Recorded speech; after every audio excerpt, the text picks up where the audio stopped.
Bismillahirrahmanirrahim. Assalamualaikum warahmatullahi wabarakatuh. Alhamdulillahilladzi alafa baina qulubina fa asbahna bi ni'mati ikhwana. Asyhadu an la ilaha illallah wahdahu la syarikalah. Iyyahu na'budu wa iyyahu nasta'in. Wa asyhadu anna nabiyyana Muhammadan abduhu wa rasuluh. Allahumma salli wa sallim ala nabiyyina Muhammadin wa ala alihi wa ashabihi alladzina amanu wa amilu salihati ila yaumil maw'ud. Bapak Ibu sekalian, shaimin shaimat yang dirahmati Allah. Tema kajian kita hari ini adalah sedekah menolak bala. Aisyah meriwayatkan bahwasanya Rasulullah SAW senantiasa bersedekah. Sedekahnya Nabi seperti semilir angin. Bahkan di dalam bulan Ramadan jauh lebih banyak lagi sedekah-sedekah Rasulullah. Kenapa? Karena sedekah inilah nanti salah satunya yang bisa menolak bala, menolak bencana. Di dalam kitab Riyadhus Shalihin diceritakan ada 3 musafir yang sedang dalam perjalanan, mereka bertiga terjebak di sebuah gua. Terjadi gempa sehingga lubang gua tertutup batu. Mereka tidak bisa keluar, mereka coba mendorong batu itu bertiga, sama sekali tidak bergerak. Lalu salah satu dari 3 musafir tadi berkata, "Duhai cilaka kita, matilah kita sia-sia di gua ini. Mari kita mohon pertolongan Allah dengan wasilah amal-amal soleh kita. Barangkali dengan wasilah amal-amal soleh kita ini Allah menolong kita, menyelamatkan kita dari lubang gua yang tertutup ini."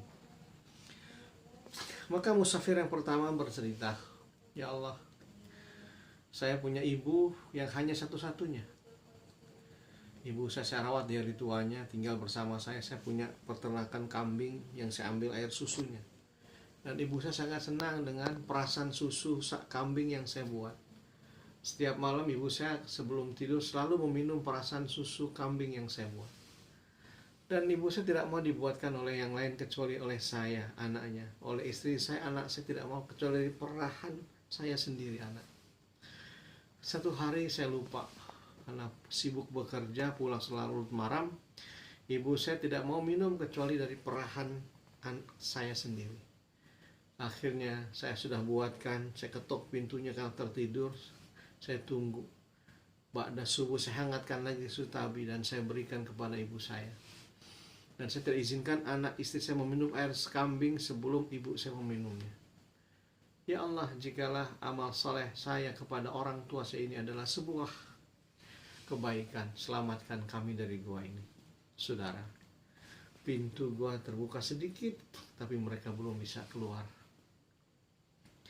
Musafir yang kedua berdoa, "Ya Allah, dulu saya punya saudara sepupu yang cantik jelita, yang saya sangat menyukainya, tapi dia acuh dengan saya. Hingga satu hari sepupu saya yang cantik jelita ini minta pertolongan karena ibunya sakit keras, butuh uang untuk biaya berobat. Saya suruh dia datang ke rumah saya malam-malam untuk mengambil uang. Dan saya punya hasrat dan niat yang buruk kepada sepupu saya yang cantik jelita ini.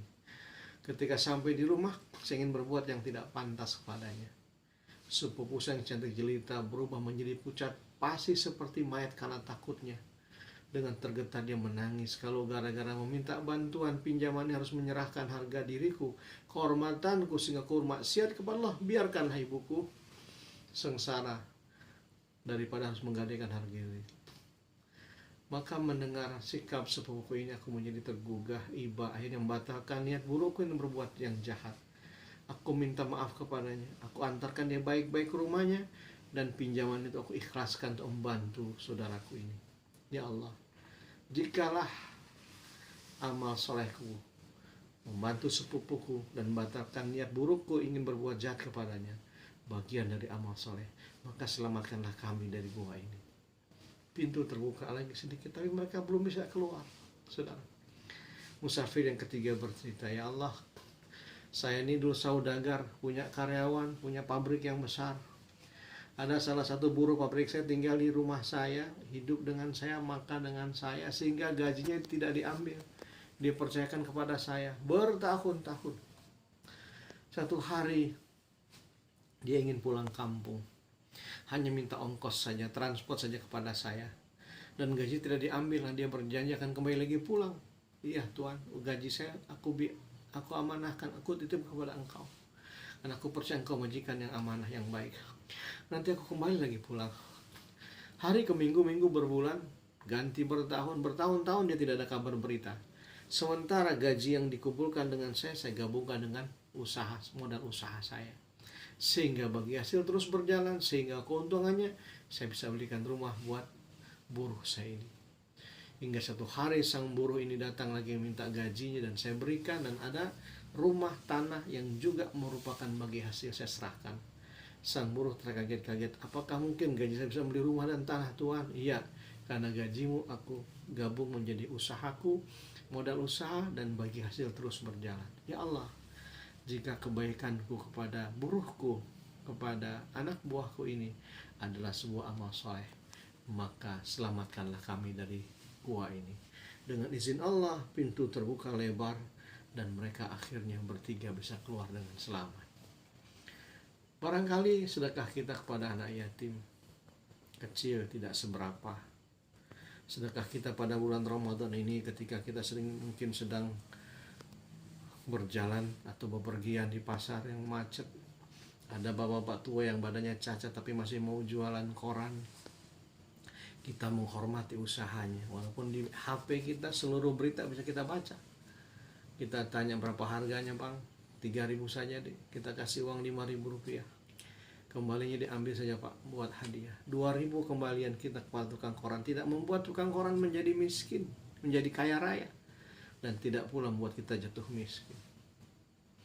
Kita cuci motor kita yang kotor karena habis kehujanan, yang cuci motor kita anak muda yang sudah taubat, walaupun tubuhnya barangkali banyak tatonya, tapi sudah taubatan nasuha. Di bulan Ramadan dia masih berpuasa, semangat mencuci motor kita. Berapa ongkosnya dek? Biasa pak, 15.000 saja. Kita kasih uang 20.000 sebagai penghargaan si anak muda sudah taubat tadi jalan Allah. 5.000 kembalian kita tidak bikin membuat tukang steam menjadi kaya, tapi tidak juga membuat kita jatuh miskin. Menjelang Ramadan kita sambangi orang tua kita. Kalau tidak memungkinkan kita telepon, video call, kita kirimkan bantuan sekedar finansial pada orang tua mertua kita. Bantuan kita kepada orang tua kita, mertua kita tidak akan membuat mertua menjadi kaya raya, tapi yang pasti membahagiakan. Bayangkan kalau mertua kita ahli tahajud, lalu mengangkat tangan di tengah malam buta, berdoa kepada Allah, ya Allah, menantu saya menantu yang baik, dan saya merasakan kebaikannya, selamatkan hidupnya, hindarkan dari musibah dan mara bahaya. Tidakkah doa ini diijabah Allah? Bayangkan kalau tukang steam yang sudah bertobat tadi adalah orang yang ahli duha. Usai mengerjakan motor kita, mobil kita, dia sholat duha, angkat tangan. Usai sholat dia menangis kepada Allah, berdoa, ya Allah, orang ini laki yang baik. Orang-orang menghina saya, tidak percaya sudah taubat, tapi dia memberikan tip buat saya. Dia percaya kepada taubat saya, Allah. Jika dia belum haji, hajikan ya Allah. Hindarkan dari musibah dan mara bahaya. Angkat derajatnya.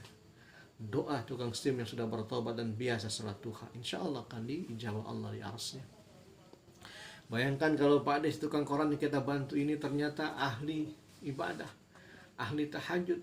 Habis tahajudnya dia berdoa kepada Allah untuk kita. Subhanallah. Maka inilah makna sedekah bisa menolak bala dan bencana. Karenanya paling tengah-tengah sekarang kondisi pandemi COVID-19 Corona yang begitu luar biasa, banyak saudara tiba-tiba tidak punya pekerjaan, pedagang sudah tidak lagi bisa berikhtiar, pegawai-pegawai yang di PHK, karyawan-karyawan swasta, buruh-buruh kontrak berhenti. Dari mereka mungkin tidak bisa apa yang mereka makan hari ini. Maka tugas kita menemukan empati dan simpati mereka. Barangkali Rp1, Rp2, Rp1.000 bantuan kita bermanfaat buat saudara kita hari ini. Mereka butuh bantuan kita. Rasulullah menyatakan dalam hadisnya, wallahu fi auni abdi madamal afdu fi auni akhih. Allah akan menolong hambanya selama hambanya masih mau menolong saudaranya. Semoga sekalian masih ada waktu beberapa hari sekalian, Mari sisihkan sebagian harta kita, wa mimma razaqnahum yunfikun. Dari rezeki Allah berikan, kita keluarkan infaknya. Ada hak anak yatim, ada hak duafa yang harus kita keluarkan. Jika tidak, Allah akan mengambil dengan caranya. Assalamualaikum warahmatullahi wabarakatuh.